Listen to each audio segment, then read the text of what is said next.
Hi everybody, I thought we'd do a real quick little walk through the TILP, the Technology Infused Lesson Plan template, so that you know what's coming down the pike, and also will help you with Unit 3 for your draft version. Now remember, the draft version does not have to be a complete, polished, finished project, and there's only certain sections that you'll need to fill out for that one. So that being the case, let's take a look at it right here. The way this is laid out, it's all in sections here. You'll see section 1 of this Infused lesson plan is pretty basic. It's the introductory elements, such as your name, the grade level, the content area, the topic, the length of the lesson plan, and the summary of the lesson plan. You'll also notice there's a lot of things in yellow. Anytime you see something in yellow, that is something that you will be adding your information there.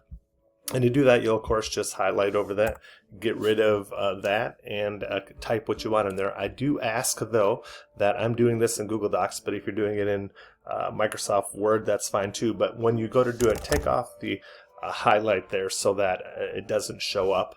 And also, anytime you see a box right here, anytime you see one of these boxes, that's going to be what's called expandable box. So basically what will happen is the more you type, that box will just expand to put any kind of information that you need in there. So that's the first area. The second area is the learner analysis section, the analysis of learners. In this box here, you're going to list populations that may need special attention or support during your lesson. Now, immediately you might think of your special needs kids, like your cognitively impaired, LD, things like that. And that's true. Those are kids that you need to think about, but that's only one section of the kids you need to think about. You also might think about things like cultural, like ESL issues that students might have. There might be some physical needs. There might be some health needs. There might be some behavioral needs. All those kind of things are different things you might have to think about for making adaptations to this lesson plan for those kids. So you would list any population of kids that may need support in here, and I would suggest that there should be at least 3 in there just to make sure that you cover that 3 different populations. The specific entry competencies, which is the prior knowledge or the skills needed for the students to be successful in this. So what kind of skills are they going to need, whether they be technology skills or other skills, to be successful in this lesson that you're creating? And also, when did they acquire that? So like, for example, if it's something they acquired maybe in a previous year, you could say like, well, they acquired that in 4th grade. Or it could be something, well, we acquired that earlier in the year during a different unit. So what prior knowledge or skills do they need? When was that acquired? That's what those 2 sections are. And then all the way through this, you're going to see this. It says add rows as needed, remove rows if unused. That's exactly what you would do. If you need to add rows, go ahead and add rows. If you need to get rid of them, get rid of them. It's just so that it keeps things nice and clean. The second or the third area is the standards and objective areas. So for this lesson plan, what are your content standards that you're going to be using? You're going to include the full content standard number and statement in each of these lines. If there's only 1 standard you're doing in the lesson, then you would have 1. If there are 3, then you would have 3. So you put those in there. And right below that is the learning objectives. Write an ABCD learning objective for each standard above. Now the ABCD learning objective is a different way that I've learned how to create learning objectives that I think is very helpful. And there's a video for you to watch in Unit 3. So make sure you do that so you know what that's all about. But for every content standard, there should be a corresponding learning objective. So what is it that you want to teach? How are you going to know the kids got the information? That's what those 2 things do. The assessment plan would go here. Now for the rough draft, you're not going to have the assessment plan in yet. We'll do that later.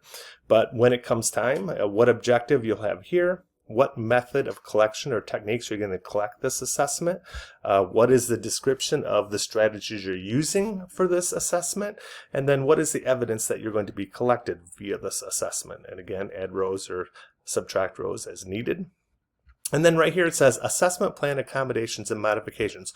Write assessment plan modifications accommodations there, which would correspond to these kids back here, these special needs kids that you listed. What are you going to do to make sure that those kids are all doing well with your assessment plan?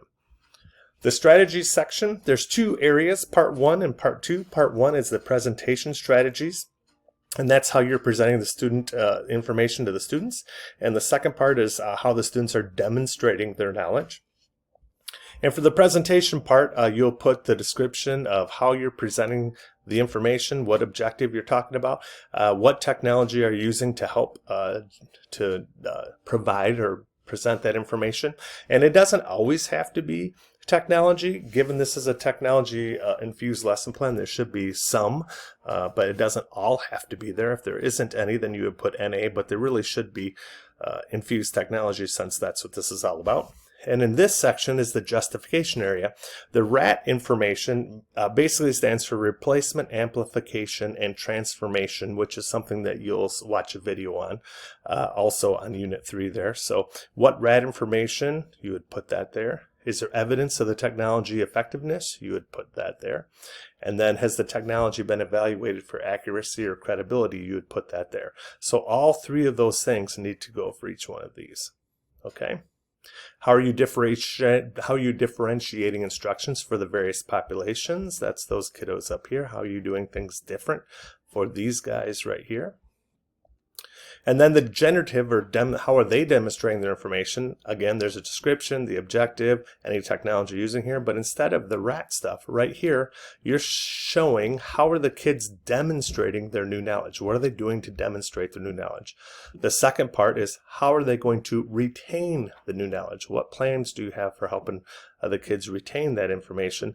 And then, how or where will this new knowledge transfer into other areas of their lives? That simply means we're not educating in a bubble, right? We want everything we do should be transferring into other parts of their lives. So those are the three things that you would do in that area.